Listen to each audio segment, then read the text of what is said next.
Dr. James Ellis stood at the edge of the Nazca Desert, squinting under the harsh sun. The ancient lines stretched before him, their patterns still as puzzling as ever. No one knew for certain why they had been made, or what purpose they truly served.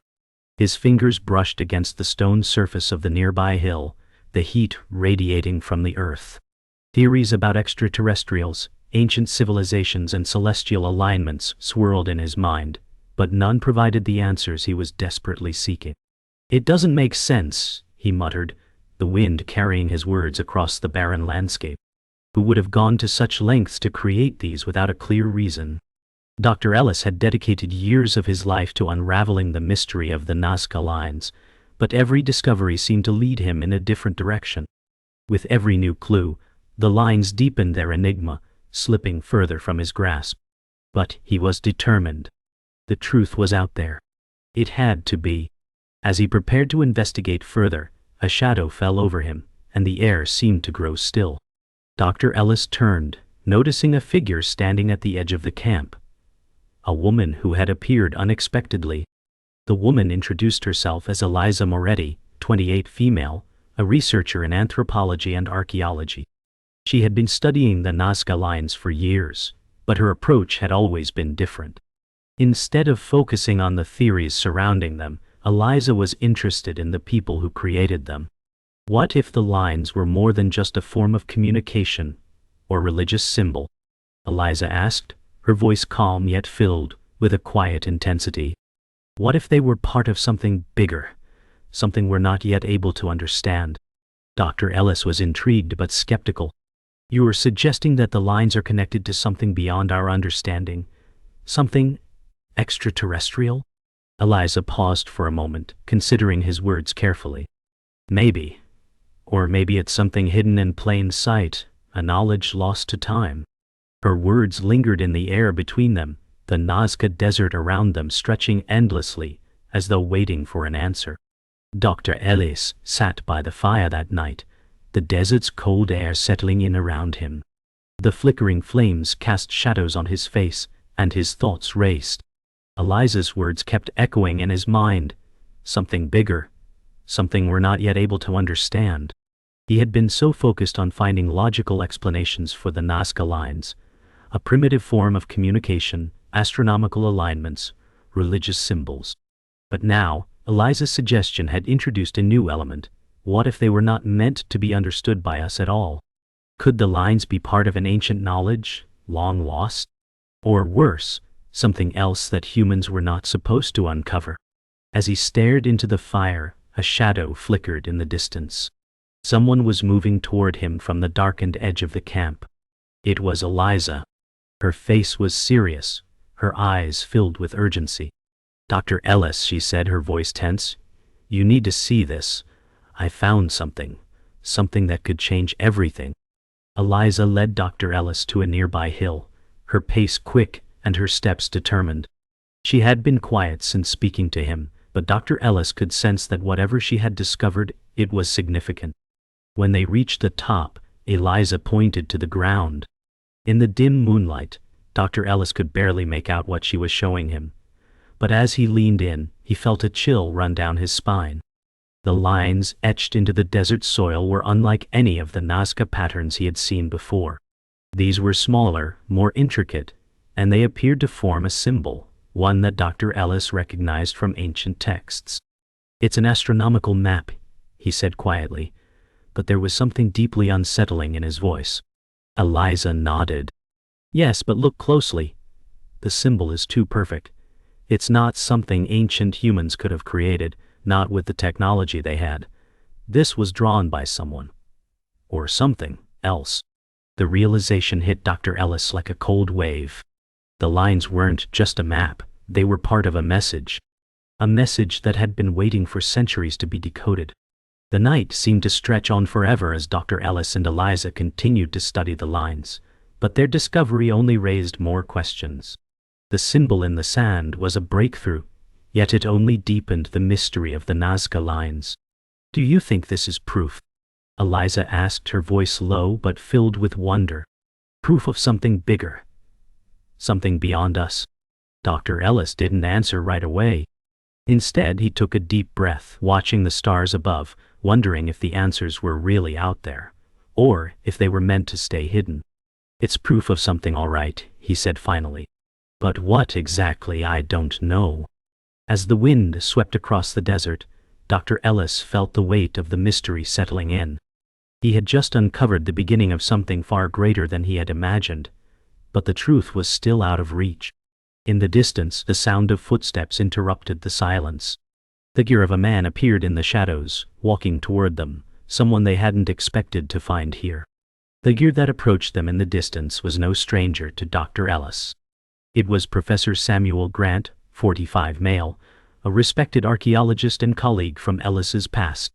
They had once shared many debates about the Nazca Lines, but their paths had diverged over the years. Samuel's eyes scanned the landscape, a look of concern written on his face as he approached. "You shouldn't be out here alone," he said. His voice was firm, as if he already knew something was amiss. "The lines have attracted attention, unwanted attention." Dr. Ellis frowned. "What do you mean by unwanted attention?" Samuel's gaze shifted to the ground, avoiding Dr. Ellis's eyes. "I've been following your research, James," he said quietly. "And I've found something that proves we're not alone in this mystery.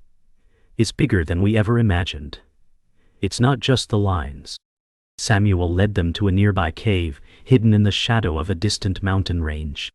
Inside, the walls were covered with strange carvings that Dr. Ellis had never seen before. They were different from the symbols they had studied, yet somehow familiar. "These carvings were found just months ago," Samuel explained, his voice echoing in the cave. "I believe they're directly linked to the Nazca Lines, but they haven't been made public yet. I couldn't risk the authorities getting their hands on them before we understood what they meant." Dr. Ellis moved closer, his flashlight illuminating the intricate carvings. The symbols looked like a mix of ancient script and astronomical patterns, almost as if they were part of a larger puzzle. "This is incredible," Dr. Ellis whispered, his heart racing. "But if these are connected to the Nazca Lines, why haven't we heard about them before?" Samuel sighed, his expression grim. "Because they hold the key to something far more dangerous. Something that could change everything we know about human history." The more they studied the cave's markings, the more Dr. Ellis became convinced that the Nazca Lines were not just a geographical mystery. The symbols were part of an ancient code, a code that tied the lines to an unknown, long-forgotten civilization. This civilization didn't just leave behind the lines, Dr. Ellis said, piecing together the evidence. They left behind a message. A warning, maybe. Eliza was the first to speak. But why would they want to leave a warning for future generations? Who were they warning? Samuel paced nervously, glancing at the walls. "I believe they were warning us about something we haven't yet discovered. Something buried beneath the surface. Something that's been waiting to resurface for centuries." The three of them stood there in the dark, the weight of their discovery settling heavily around them. The mystery was bigger than they had ever imagined, and it was only just beginning to unfold. The days that followed were filled with research, as the trio pored over ancient texts and consulted experts in various fields. Eliza had connected with several scholars, while Dr. Ellis focused on decoding the symbols and their relationship to the Nazca Lines. However, the more they uncovered, the more dangerous their situation became. The shadow of a powerful figure, the keeper of secrets, loomed over their every move. "We're being watched," Eliza said one night, her voice trembling. "Someone knows we're getting closer to the truth." Dr. Ellis had suspected as much. "It's only a matter of time before they try to stop us," he said, his voice grim. And then it happened. Late one evening, as Dr. Ellis sat alone in the research tent, a figure appeared at the entrance, someone who had been hiding in plain sight. It was the hidden enemy, the deceiver who had been manipulating their investigation all along. The hidden enemy stepped into the tent, his face masked by the dim light. Dr. Ellis froze, instantly recognizing the man. It was Professor Samuel Grant's old colleague, Dr. Julian Black, 50, male, an expert in ancient civilizations who had always been a rival to Ellis in academic circles. "You've been digging too deep, Dr. Ellis," Dr. Black said coldly. You're playing a dangerous game. Dr. Ellis stood up, heart pounding. What are you doing here, Dr. Black? What do you know about the Nazca Lines? Dr. Black's smile was unsettling, a thin, cold curve of his lips. More than you could ever understand. You should stop now before it's too late. Some things are better left buried. But it was too late for warnings. Dr. Ellis was already too deep in the mystery. And now, the stakes were higher than ever. Dr. Ellis sat in front of the newly discovered symbols, the weight of the mystery pressing down on him. He could no longer deny it. The Nazca Lines weren't just some ancient ritualistic markings. They were part of something far bigger. The symbols in the cave, alongside the lines in the desert, were clearly connected to a lost civilization, one with knowledge that should not have existed at the time. This isn't just about the past, Dr. Ellis muttered to himself. It's about the future. The lines, they're a warning, a map. Eliza, who had been reading over some ancient texts in the corner, turned her attention to Dr. Ellis. What do you mean by a map? Dr. Ellis looked up at her, eyes wide with a new understanding. A map of something that's been hidden for thousands of years. A map to something beneath the earth. His voice shook with the realization. This wasn't just an academic pursuit anymore.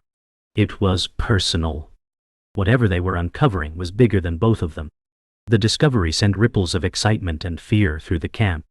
Dr. Ellis couldn't shake the feeling that they were being watched by someone who didn't want them to find the truth. He had been cautious, but now the lines were clearer. Dr. Black's warning echoed in his mind. Some things are better left buried. We need to act fast, Eliza said, breaking the silence as she looked over the map they had uncovered. If we're right, we're sitting on a discovery that could change the world. But it's also dangerous. We need to go deeper. Dr. Ellis nodded. They had already risked so much, and now they had no choice but to follow through.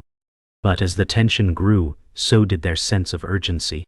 They decided to go back to the desert at night, to visit the site once more and gather more information. What they uncovered there would either validate their theories or destroy them. Under the cover of night, the desert was eerily quiet. The stars above were clearer than ever, and the lines below seemed to stretch even farther, their true significance now clearer in Dr. Ellis' mind. As they approached the site, Dr. Ellis's heart raced. He had been here so many times, but tonight, the air felt different. There was something more, something hidden just beneath the surface. This is it, Dr. Ellis whispered as they neared the lines. The wind howled as if urging them forward. They moved carefully, examining the ground. Eliza's eyes caught a glint of metal in the sand. She knelt to examine it, uncovering a small, intricately carved artifact. It was a relic unlike anything they had seen before. This is incredible, Eliza breathed. It's not just a symbol, it's a key to everything. Dr. Ellis nodded, feeling the weight of the discovery. The lines weren't just a map. They were a key to something that had been buried for centuries. The artifact was unlike anything Dr. Ellis had ever seen before. It was small and circular, covered in ancient carvings that matched the symbols from the cave. Dr. Ellis carefully examined it, turning it over in his hands. This is no coincidence, he said. This is part of the same map we found in the cave. It's the key to understanding the lines, and possibly even what's buried beneath them. As they continued to investigate, Dr. Ellis noticed something odd. The lines beneath them seemed to converge on a single point, a point that wasn't marked by any obvious structure. There's something here, he said, pointing to the map. Something buried, something that's been hidden for centuries. Eliza's voice trembled as she added, whatever it is, it's big, and it's not meant to be found. The sense of danger was growing stronger. Whoever had created the Nazca Lines had gone to great lengths to hide their secret, and now it seemed they were getting closer to uncovering it. The tension between Dr. Ellis and Eliza was palpable as they realized how close they were to the truth. But the deeper they dug, the more they began to question their own safety. Do you think they'll come for us? Eliza asked, her voice barely above a whisper. Dr. Ellis didn't answer right away. He didn't have to. The signs were clear. Someone was watching them, and it wasn't just academic curiosity. The forces behind the secrecy were far more dangerous. "They're already here," Dr. Ellis said, his eyes scanning the desert around them. "We need to act fast. We've uncovered too much." Just as they started to pack up their findings, they heard the sound of footsteps, slow and deliberate, approaching from behind. They weren't alone. Dr. Ellis and Eliza stood still, frozen, as the sound of footsteps grew louder in the distance. It was too late to run now. Whoever was approaching knew they were there. Dr. Ellis's heart raced, and his mind began working in overdrive, trying to formulate a plan. The desert was vast, but they had no cover out here. "We need to get back to the camp," Dr. Ellis whispered urgently, grabbing the map and artifact. "We'll head toward the western ridge. It's the only place they won't see us from." But before they could move, a shadow appeared in front of them, emerging from the darkness. The figure was tall, cloaked, and moved with an eerie calm. "I wouldn't run if I were you," the figure said, their voice chillingly familiar. Dr. Ellis felt the hairs on the back of his neck stand up. He knew that voice. "Samuel?" Dr. Ellis asked, his voice barely audible. "What are you doing here?" Samuel Grant stepped closer, his face shadowed beneath the brim of his hat. His eyes gleamed with a cold intensity that sent a shiver down Dr. Ellis's spine. "I didn't think you'd make it this far," Samuel said with a smile that didn't quite reach his eyes. "But it seems you've uncovered more than I expected." Dr. Ellis tightened his grip on the map. "Yo. What's going on, Samuel? Why are you trying to stop us?" Samuel's smile faltered, and his expression became colder. "You don't understand, James. There are forces at play here that you can't even begin to comprehend. The truth, it's far more dangerous than you realize." Dr. Ellis shook his head. "If there's something you're hiding, Samuel, now is the time to tell me." But Samuel didn't answer. Instead, he stepped back into the shadows, leaving Dr. Ellis and Eliza in stunned silence. "It's already too late," Samuel's voice echoed in the darkness. "The lines were never meant to be uncovered." As Samuel disappeared into the night, the weight of his words lingered heavily in the air. Dr. Ellis turned to Eliza, his face tense with frustration. "He's hiding something, Eliza. We're not getting the full story, and I don't trust him anymore." Eliza nodded, her face pale. "I know, but what if he's right? What if we're really getting too close to something that should be uncovered?" Dr. Ellis' eyes hardened. "We've come this far, Eliza. We can't stop now." The artifact in his hand felt heavier than before, and he knew they were on the brink of discovering something that could change everything. The lines weren't just a historical mystery anymore. They were part of a much bigger secret. He looked out over the desert. The answers were just beyond their reach, buried under the sand, waiting to be found. The next day, they returned to the site, determined to uncover whatever secrets the Nazca Lines were hiding. The desert sun beat down on them, and the vast emptiness felt suffocating.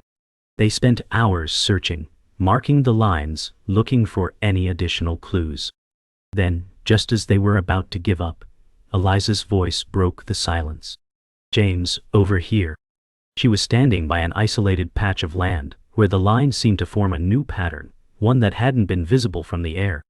Dr. Ellis rushed over, heart pounding in his chest. "This is it," he said, almost to himself. The lines weren't just a map, they were pointing to something beneath the earth. Eliza knelt down, brushing the sand away to reveal a series of markings etched into a stone. The symbol was identical to the one on the artifact they had found. "It's a map of the burial site," Eliza whispered. "The lines were leading us to this spot all along." As they uncovered the stone, Dr. Ellis felt a sense of dread rising in him. The discovery wasn't just an archaeological breakthrough, it was a warning. "We need to leave now," he said urgently. "There's something buried here and I don't think we're supposed to find it." Eliza stood up, wiping the sweat from her forehead. "What do you mean? We found it, this is it, this is what we've been searching for." Dr. Ellis grabbed her arm, his grip tight. "No, Eliza, we've uncovered something we shouldn't have. There are people, powerful people, who don't want us here. We've crossed a line, and now we have to face the consequences." As he spoke, a distant noise reached their ears, the unmistakable sound of approaching vehicles. Dr. Ellis's heart raced. They weren't alone anymore, and someone was coming to stop them from revealing the truth. The sound of engines grew louder. Dr. Ellis and Eliza exchanged a brief look before turning to flee. But before they could take more than a few steps, a convoy of jeeps skidded to a halt near them, kicking up a cloud of dust. A man in a suit stepped out, his expression cold and calculating. "Dr. Ellis," he said, "I think it's time we had a discussion about what you've uncovered." Dr. Ellis didn't need to ask who he was. He'd seen this man's face before, on a government dossier.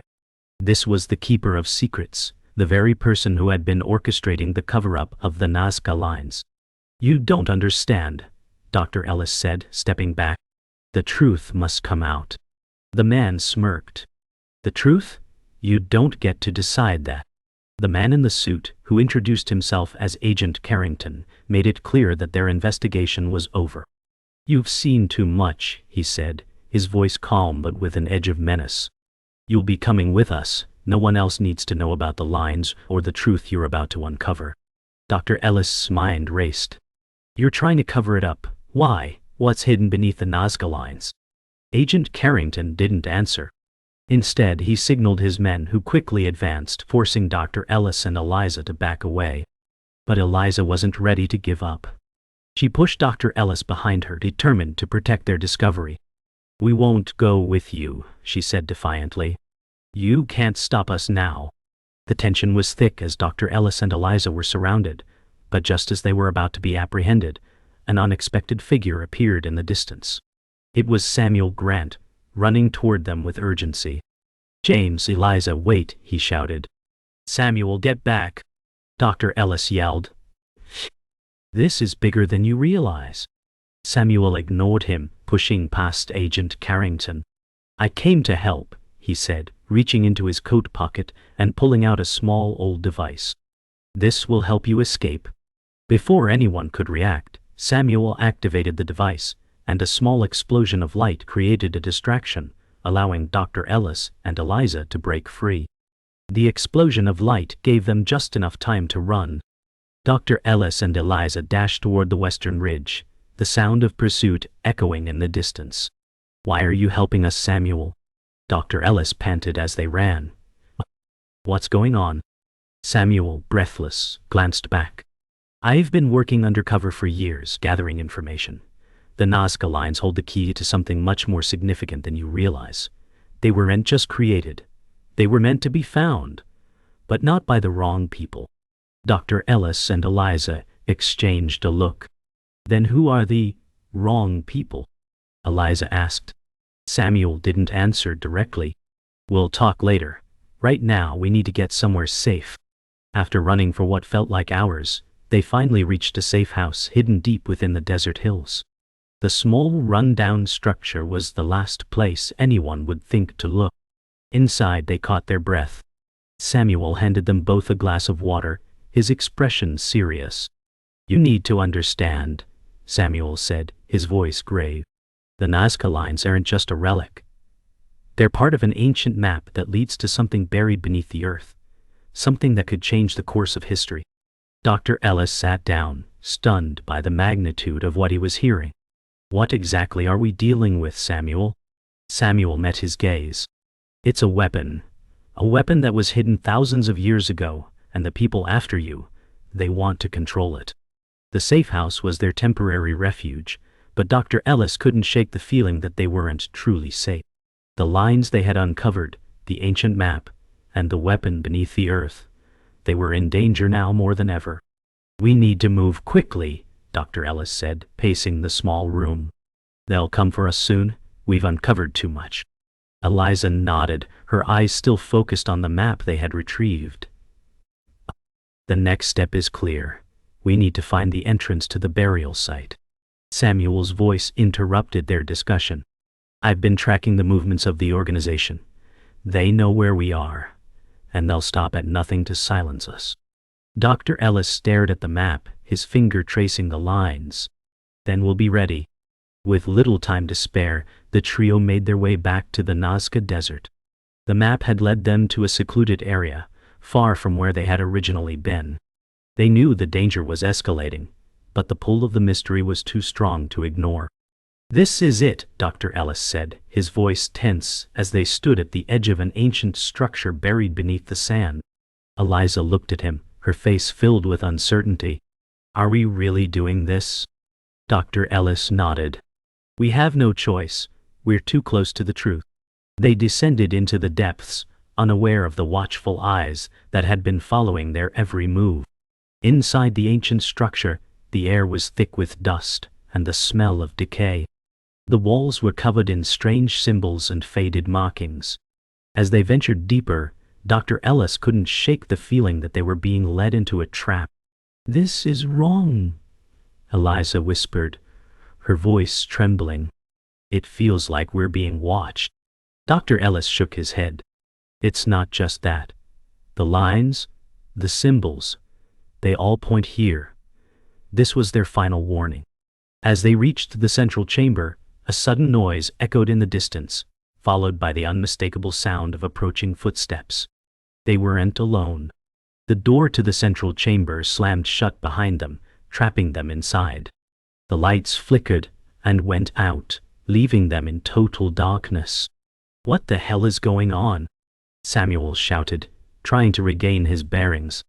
Dr. Ellis's heart pounded in his chest as he fumbled for his flashlight. "It's them. They've found us." Suddenly the walls shifted. A hidden passage opened before them, revealing an ancient vault buried deep beneath the earth. It was the key to the weapon they had uncovered, hidden, waiting for the right moment to be unleashed. "We have to stop them before it's too late," Dr. Ellis said, his voice filled with determination.